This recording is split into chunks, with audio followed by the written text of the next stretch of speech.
E aí, pessoal, bem-vindo ao canal Falando NASCAR. Quem ia dizer, né?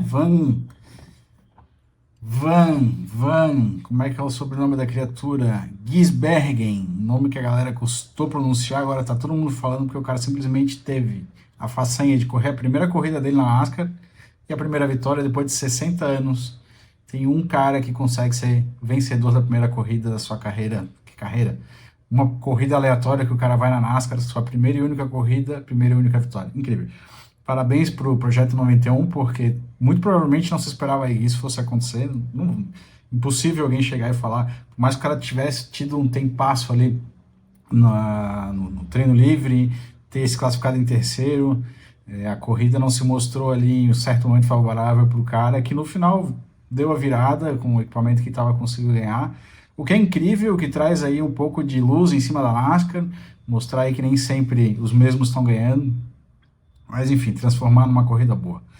Eu preciso falar que essa corrida, para mim, o que teve de bandeira amarela foi tudo que não teve nas últimas duas corridas. Para mim, assim, essa corrida foi uma das melhores corridas de rua. A corrida de rua, na verdade, é um circuito misto feito na rua, exatamente. A gente sabia que quem assiste e vê já sabe, não tinha praticamente, tinha poucas áreas de escape, a gente viu acho que uma ou duas, e o cara errava, dava no muro, não teve outra coisa que não fosse essa. Tanto que, para delírio da galera, Kyle Busch já se meteu ali no muro, nos pneus nas primeiras voltas, conseguiu voltar e o cara ainda conseguiu terminar no top 10. Mas enfim, vamos falar do que foi o fim de semana. Um pouco decepcionante a gente ver Xfinity, esperava que tivesse um pouco mais de corrida, independente de que a NASCAR tenha autorizado ou não a terminar a corrida, os fatores que envolvem aí realmente são fora do comum. Vamos ver no final do ano se esses pontos aí não possam fazer diferença para alguém. Mas enfim, é uma pena porque o Paludo estava em 13º, ele tinha feito o pit stop dele, ele estava numa posição de voltar para a pista que poderia tranquilamente ganhar um top 10 se tivesse mais umas 10 voltas. Mas o que muito se falou ali, que poderiam ter terminado a corrida, poderia ter dado mais voltas, não foi só a NASCAR que decidiu por isso. A partir do momento que deu os raios, a cidade de Chicago pediu a evacuação, mandou o pessoal sair das áreas abertas, não foi a NASCAR teve aquele tempo dela de meia hora, 25 minutos, mas a decisão final foi da cidade e não da NASCAR em si. Provavelmente a NASCAR teria deixado voltar para dar mais 3 voltas só para cumprir o regulamento. No final a NASCAR tem o poder de mudar o regulamento e acabou com isso. É uma pena porque, poxa, é tão raro a gente ver o Paludo, são 3 corridas que ele faz por ano, e numa corrida que a gente via aí que teria uma possibilidade de avançar e ter uma posição, um top 10 tranquilamente, ele acabou perdendo essa oportunidade, condições adversas, a gente entende, mas é frustrado, né? Mas enfim. Domingo já todo mundo imaginava que a corrida não ia acontecer, eu particularmente achei que não ia acontecer, estava já esperando o anúncio para hoje, mas a gente teve aí a sorte de a chuva ter dado uma trégua, diminuiu, porque foi uma enxurrada, aparentemente choveu em Chicago, o equivalente a uma semana, foi um absurdo ali, o azar imenso, né? Também não tem muito do que reclamar. E por sorte ainda conseguiu ter a corrida encurtada, mas a gente conseguiu ter a corrida. E, pô, não preciso nem mencionar novamente o Van Gisbergen, que, cara, o cara se manteve no top 5 o tempo todo. Realmente ele, como um bom piloto de V8 supercars, o cara tinha um acerto muito bom no carro. Vamos lá, esse carro deles também não estava ruim. O Soares estava andando na frente no top 10 ali, conseguiu se manter bem. Chastain que estava para trás. Uma vergonha já seria para os dois o Van Gisbergen terminar na frente deles, né? Ainda mais vencendo como venceu, mas faz parte das corridas. A corrida estava interessante, ao meu ponto de ver, até a quinta bandeira amarela, quando os carros que vinham atrás ali não pararam. Eu acho que aí houve uma mudança, os caras estavam lá atrás, passaram a ficar na frente, mas isso a gente não percebeu até pouco mais à frente, quando informaram que a corrida tinha diminuído de 100 para 75 voltas. Isso obviamente influenciou na estratégia das equipes. Eu não sei se alguns já contavam com isso e talvez por isso não pararam, muito provavelmente, e os outros que estavam ali, que não pararam, estavam na dúvida se ia dar ou não. Pelo tempo que eu tinha calculado, teria mais meia hora de luz ainda do momento que acabou a corrida, ou seja, teríamos mais umas 15 voltas talvez. Não seria suficiente para terminar a corrida, mas pelo menos ali ter tido umas 90 voltas, 85 podia ter sido.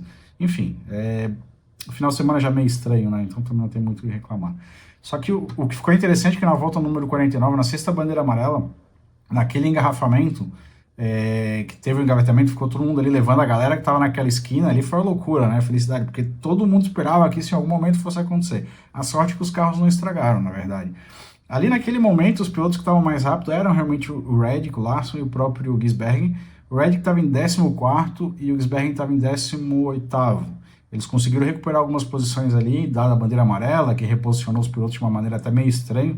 Mas enfim, sei que continuou. Quando o Reddick bateu, o Gisbergen já era nono. A 14 voltas para o final o cara já era sétimo. 8 voltas para o final ele já era segundo. E a 5 voltas o cara já estava em primeiro. Com certeza tinha um carro mais equilibrado, tinha um carro bom e tinha melhores pneus, obviamente, que o Haley e o próprio Chase era.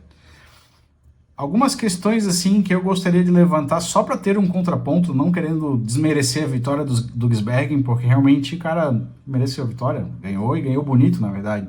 Mas assim, se todos os carros tivessem igualdade de pneus nas últimas 10 voltas, aí é ilusório tu botar o Reddick e o Bell de volta na parada se não tivessem acontecido isso. Vamos lá, quem tivesse ali com ele, Larson, por exemplo, o Larson estava com o carro muito inteiro e com a pista seca. Se eles estivessem com os mesmos pneus, sem trânsito ali no meio de carros lentos, de carros que estavam parando o trânsito, na verdade, será que não teria sido diferente? Será que ele teria aguentado?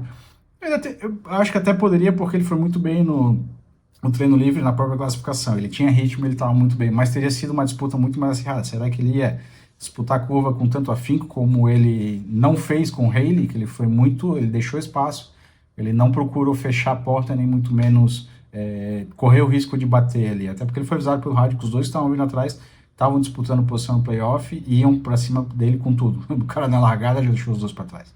Então, assim, obviamente o carro dele tinha ali um diferencial e ele é um excelente piloto. Aí, outra coisa, será que se a corrida já tivesse definida com 75 voltas desde o começo, as estratégias não seriam diferentes? Todos teriam parado naquela bandeira amarela e não tivesse ouvido essa mudança? Porque, cara, Chase Elliott estava lá para trás. Justin Haley eu nem vi, a gente só viu no final. Enfim, a verdade é que dos cinco carros mais acertados nesse fim de semana, com certeza do Shane Van Gisbergen é um dos melhores. O próprio carro, por mais que ele tenha terminado lá atrás, mas o acerto em seco do Denny Hamlin é um dos melhores carros, do Bell, do Reddick. Os Toyotas estavam muito bem e os Toyotas o primeiro Toyota acabou na 9ª posição. Então, assim, foi uma corrida realmente dinâmica. Foi uma corrida de NASCAR que você basicamente não sabia quem ia até a última volta, até por causa do overtime. Então, foi realmente uma corrida muito boa de se ver. Espero que essa corrida no ano que vem aconteça, mas aconteça em condições secas, pista seca o tempo todo, porque aí o bicho vai pegar, a galera vai buscar gripe onde não tem. E aí, só pra gente colocar aqui, sei lá, os 15 primeiros, como a gente já viu, Shane Van Gisbergen, porra, o cara realmente deixou um cartão de visitas animal, possível candidato em 2025, da Brinquei, que a Stuart Haas contrate esse cara aí, porque pode ser uma boa sacada. E o Haley, segundo lugar, pontos importantes para ele, já tá mal pra caramba no playoff, realmente só uma vitória para ele interessa, assim como o Elliott bateu na trave. Também é um piloto que veio lá de trás, que foi beneficiado por não ter parado. O Larson também não estava correndo tão bem, mas estava ali no top 10, top 15 no começo da corrida. Kyle Busch, realmente, se ele não tivesse batido aquela hora, olha onde é que o cara parou, 5º lugar. Realmente é impressionante as corridas que o Busch tem que se recuperado e ainda chegado no top 10. Cindric, meu Deus, cara, não apareceu a corrida inteira, só conseguiu se manter no final da corrida porque não parou, muita sorte ele teve e tá lá. O Michael McDowell, a gente tem que pontuar que esse cara teve no top 10 praticamente o tempo todo, ele tava na frente o tempo todo, sofreu, mas ele tava lá na frente o tempo todo. O Logano também, a impressão que dava é que o carro dele depois de 10, 15 voltas já não tinha muito rendimento, mas conseguiu o 8º lugar, são pontos importantes. Ty Gibbs, 9º lugar, também Ty Gibbs também se manteve aí no top 10, como o primeiro Toyota aí da turma. Ele realmente foi o melhor de todos, né? Porque os outros só se deram mal. Quieto, mas chegou lá, 10º lugar. O Chris Buescher também, outro beneficiado, acabou saindo, deu algumas derrapadas, estava lá atrás, outro beneficiado que chegou na frente. É que tá, esse é NASCAR, né? Danny Hamlin acabou chegando em 11º, pole position. Um milagre ele ter chegado em 11º, mas chegou. Talvez o milagre maior seria o Busch em 5º, mas tudo bem. Almirola, que foi o primeiro a rodar, 12º, também beneficiado. Aí que tá, muitos desses pilotos foram beneficiados. O Byron, 13º, era um piloto que estava em 24º, 27º no começo da corrida. Corey LaJoie, 14º. Ryan Preece, eu não vi o Ryan Preece até eu pegar esses números aqui, as posições, para saber que ele tinha terminado no top 15, Ryan Preece, 15º. Querendo ou não, até o Almirola ficou na frente dele, então o que a gente pode falar? Como uma mudança de estratégia bagunça toda a corrida, que foi o que aconteceu. Com certeza isso deve ter estragado muito dos fantasies de muita gente, inclusive o meu. Mas eu tinha botado o Shane Van Gisbergen no no meu fantasy, ou seja, ganhei aí uns pontinhos legais. Mas é isso aí, não tem como reclamar, nem questionar, nem fazer o quê? O tempo é o tempo, teve a corrida mais curta, mas teve a corrida. Pelo que eu pude verificar hoje, foi muito positivo para a NASCAR essa corrida lá. Muita gente que nem conhecia a NASCAR acabou conhecendo.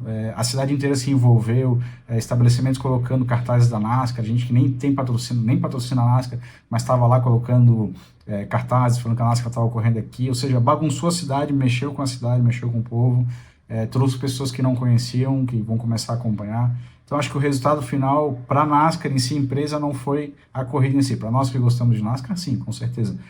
E foi uma ótima corrida, não tenho o que negar. É sempre legal você ver alguém diferente também ganhar. Eu literalmente queimei minha língua nessa semana, quando eu vi que ia correr o Shane Van Gisbergen. Eu disse, cara, mais um que vai correr no Projeto 91, que vai lá passear, marketing e tal. Mas é muito difícil para esses caras conseguirem um bom resultado, porque olha o Paludo, que já conhece esse carro há um bom tempo, a dificuldade que ele tem aí de conseguir. Tudo bem que a gente sabe que os companheiros também não ajudam, né? Batem bastante. Mas assim, aí vem um cara do nada, num V8, e consegue meter essa façanha aí de ganhar. Parabéns para ele. Nunca imaginei que ele fosse conseguir.